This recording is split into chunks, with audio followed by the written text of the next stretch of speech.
Cara bacanya gini. Kita punya 2 juta rupiah di awal, terus kita masukkan deposito ke bank dengan bunga 4% per tahun. Berarti dalam setahun, kita akan dapat bunga 80.000. Tapi dipotong pajak dulu ya 20% dari yang kita dapat.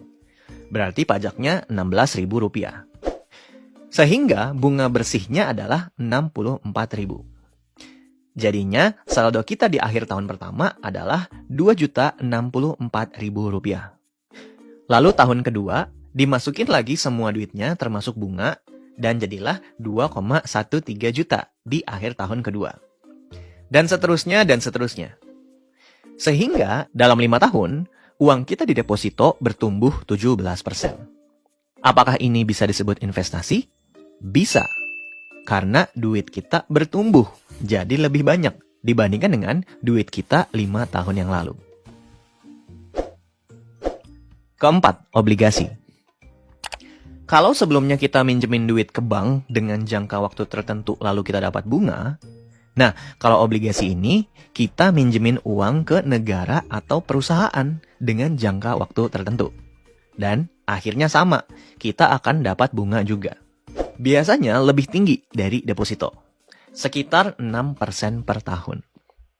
Jadi kalau kita punya 2 juta, lalu kita belikan obligasi dengan bunga per tahunnya adalah 6%, maka uang kita akan menjadi 2,6 juta rupiah. Lebih besar sedikit daripada kita masukkan ke deposito. Sebab bunganya memang lebih besar obligasi ya dibanding deposito. Dan pajaknya kalau obligasi itu hanya 10% dibandingkan deposito yang kena pajak 20%. Balik lagi. Apakah ini bisa disebut sebagai investasi? Jawabannya iya, karena duit kita bertumbuh. Next, reksadana. Ini agak tricky karena reksadana itu banyak bentuknya. Saking banyaknya, gue pernah bikinin beberapa video khusus untuk bahas reksadana. Linknya ada di kolom deskripsi. Jadi mending lu tonton dulu video itu biar ngerti konsep si reksadana ini. Gue kasih waktu 3 detik ya. Oke, udah. Singkatnya, lu punya duit, manajer investasi punya kuasa.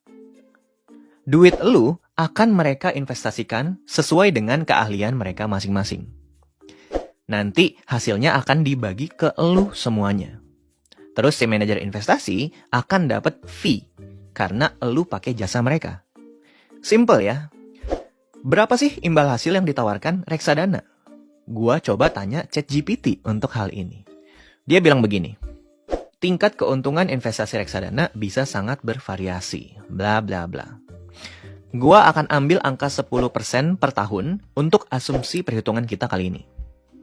Duit 2 juta kita, kalau kita masukkan ke dalam reksadana yang returnnya setahun katakanlah 10%, maka duit kita tersebut akan menjadi 3,2 juta. Lumayan. Dana kita bertumbuh 61% dalam 5 tahun. Kenapa bisa gede banget? Pertama, karena kita asumsi pertumbuhannya adalah 10% per tahun. Dan reksadana itu nggak kena pajak. Makanya nih, di tabel ini nggak ada kolom pajaknya kan? Lumayan. Ini jelas banget ya, reksadana bisa dibilang sebagai instrumen investasi. Lanjut, terakhir. Saham. Saham ini jauh lebih kompleks lagi dari sebelumnya. Tapi kalau kita pelajarin benar-benar sih, nggak sesulit itu. Belajarnya di mana?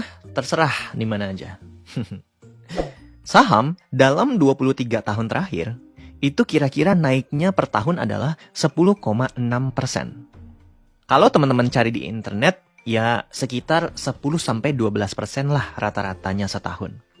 Kita ambil yang paling tinggi aja ya, 12%. Jadi, kalau kita punya 2 juta dan kita taruh di saham selama 5 tahun, dan imbal hasil per tahunnya adalah 12%, maka uang 2 juta kita akan menjadi 3,5 juta rupiah. Lumayan juga. Umumnya, saham memang returnnya lebih besar daripada reksadana dalam jangka